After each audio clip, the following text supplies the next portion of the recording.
Hey, what's up everyone? Welcome to another edition of Album versus Album. This time, we're going to take a little bit of a step away from the thrash metal, classic metal world that we've been sort of playing around in, and we're going to talk about two albums from one of my favorite bands of all time, Rush. This time on Album versus Album, it's Permanent Waves versus Moving Pictures. First up, Permanent Waves came out in 1980, produced by Rush and Terry Brown, as many of their albums were. And also, this is kind of the beginning of the second era for Rush, the era where they sort of start shedding a little bit of the proggy concept, long form kind of stuff they were fucking around with in the 70s, and they've brought a more concise version of their sound.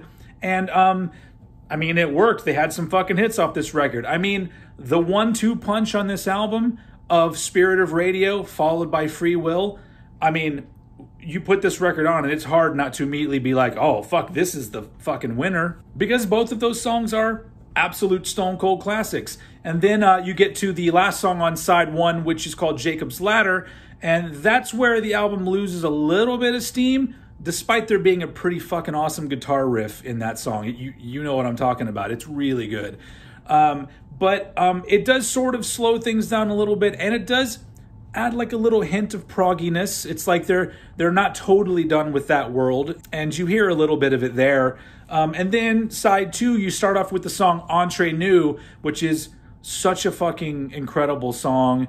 And it just, starts off side two with the same feeling that you had with side one. And then the song Different Strings, it's a very low-key Rush song, but it is so well written. I mean, so far, this album has a pretty strong game going for it.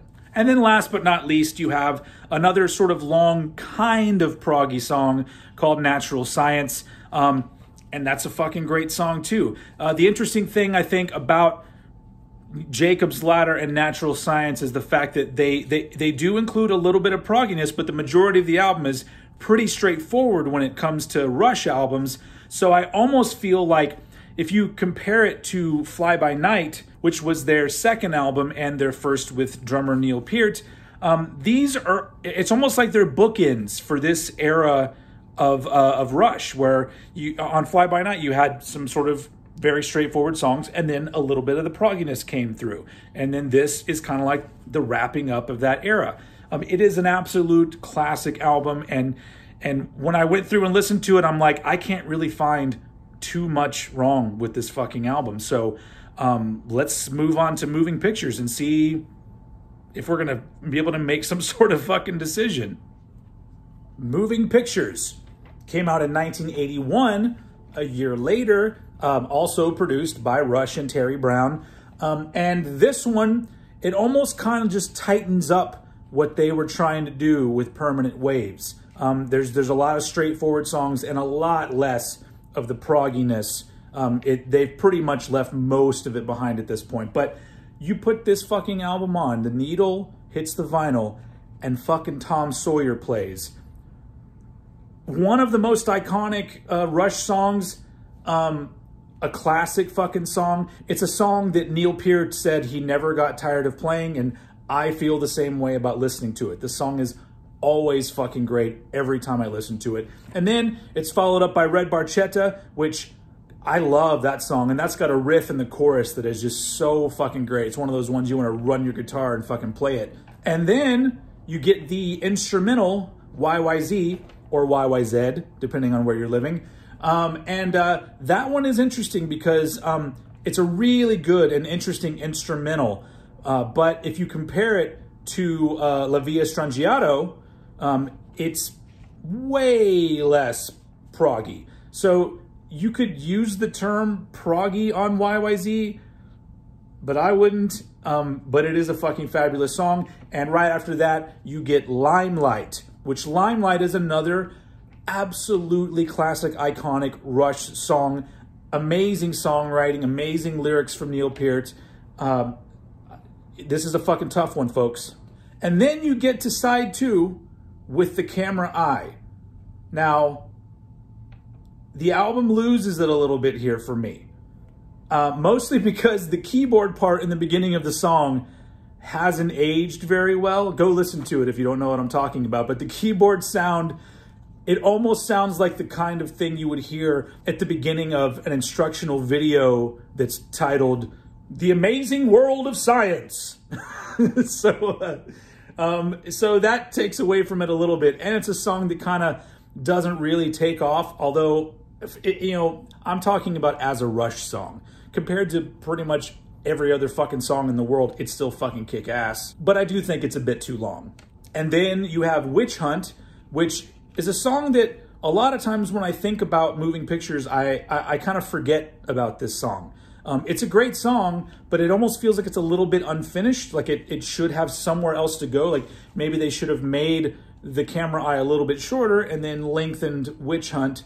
Obviously, I got some gripes about this album, but they're fucking small. But then you wrap this fucking album up with Vital Signs. Such a fucking good song. So, I don't know. It is also a very solid album.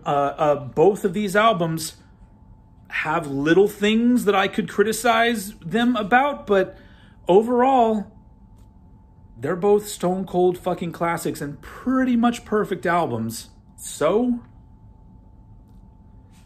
I don't really know. I don't really know which one I'm going to choose. Let's go and see what you guys chose, and maybe that'll help me out. So for those of you who don't know, whenever I do these album versus album videos, I always put out polls on all my different social medias, and this time I did one also on YouTube. So let's see what we got here. So on YouTube, Moving Pictures wins with 75% of the vote. That's 40 votes for Moving Pictures and only 13 for Permanent Waves. Over on Instagram, Moving Pictures wins with 79% of the vote. That's 22 votes for Moving Pictures and only 9 votes for Permanent Waves. Holy shit. And then Twitter. Moving Pictures wins with 61.5% of the vote. That's 8 votes, I guess, for Moving Pictures and 5 for Permanent Waves. And guess what? I didn't do a poll over on Facebook this time because they've removed the option of doing polls. So fuck Facebook. So that leaves us with 70 votes for Moving Pictures and 27 for Permanent Waves. You know what? I'm going to go for the underdog on this, and I'm going to vote for Permanent Waves. So that brings it up to 28 votes. Doesn't really fucking matter. Honestly, I thought like this was going to be way closer. It almost makes me feel like a lot of you out there need to go back and listen to Permanent Waves again because it's pretty fucking great. But the winner of this edition of Album versus Album is Moving Pictures. I mean, if you don't already know this album by heart, I suggest just going out, just go listen to it right now because it is fucking amazing. And so is Rush. You're going to hear more about Rush from me, folks, because I haven't talked about them enough. Anyway, thank you for joining me for this edition of Album versus Album. Next time, don't worry, we're going to step back into some metal next time. I'm not going to tell you what it is, but it's a pretty good one. Anyway, thank you for watching, and I will see you all again next time.